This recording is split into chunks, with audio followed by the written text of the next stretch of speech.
Morning all. It's day 4, it's about 20 past 8 and it is trying its absolute best to snow.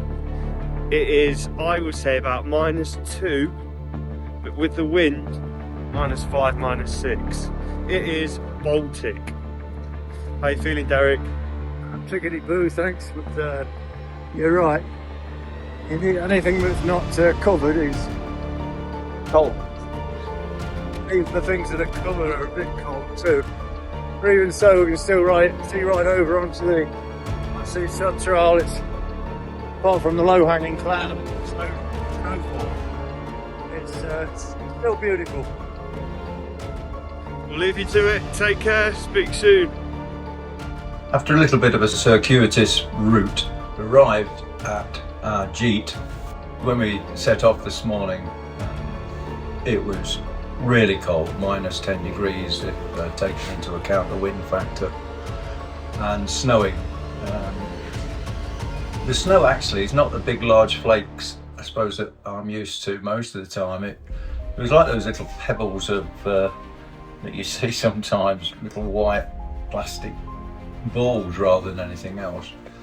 So we arrived in the vicinity of the jeet around about 12:30 p.m. and knowing we couldn't get in until 4, walked into the nearby town, which is actually where the end of this 5th phase is. Unfortunately, I was expecting a little bit more in the town than we had, and there was the auberge is not open until 2:30 p.m, so we couldn't get any food, and determined that we'd have to come back here. Fortunately, Tom managed to get hold of the owner of this jeet. It's been only open for 3 years, but it is super, and our room is great, en suite and all the rest of it.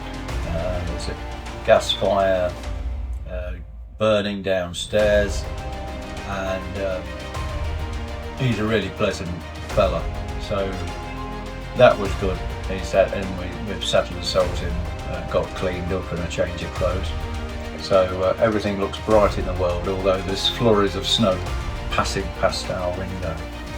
Apart from the cold and the snow, I know that Derek's already mentioned, the views were still nice, even if we did have the energy to look up and have a look around, but you know, so you've got cold and it was easy just to drop your head and look at the path in front of you. But it's been nice. I think we set off this morning from Pradelles, and if you imagine a French village, almost like the Miz, walking through it, really, really quiet. After a nice night, a comfortable night. I don't think we've mentioned the food from last night. I'm not sure if you want to talk about it, Derek, or...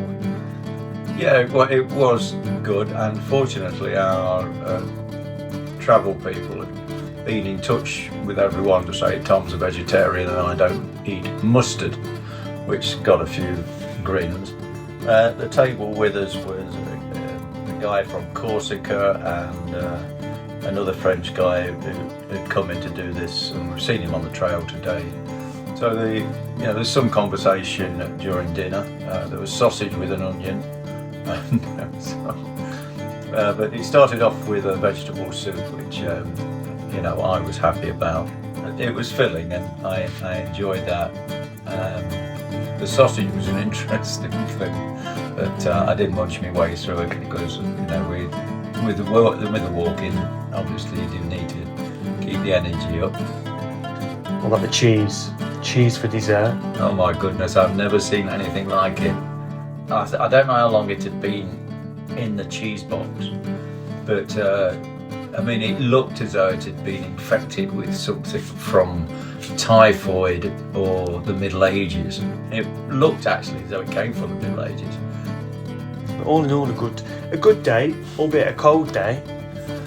A little bit of took us time to get to our accommodation in the end, but as we're sitting and looking out of the window at the minute, and the snow's built up. Yeah, definitely building up, and it's coming in all sorts of directions. And a distance to go again tomorrow. It's going to be 17 miles or so, which is it's going to be about 30k tomorrow. 30k, yeah. Big push tomorrow. And I'm having a little bit of problem with lower back buttock area on the left hand side. So when I get up in the morning and try to stand up, I have to hang on to the wall to make sure I don't fall down. So Tom, and I agree with him, thinks it's a sciatic problem. But after 2 or 3 kilometres, it eases down. So with the sticks, particularly on the uphill bits, it seems to move away and I'm okay again. But we'll get by that. But it's just a bit annoying more than anything else. We'll get through. Yeah. Even if I have to carry you. Oh no. So anyway, it's a lovely place that we're staying in tonight, and all the best, everyone. Take care. Meals on Wheels takes great pride in advocating for the elderly across our communities. We provide daily meals to hundreds of homebound, disabled, and infirm seniors throughout the Cayman Islands all year. With your help, Meals on Wheels can create a permanent home, allowing us the opportunity to meet one of the greatest needs in the community, as well as provide a social space for our seniors to escape loneliness and isolation. Donate now at www.pledgeasenior.com and note Trek for MOW Home.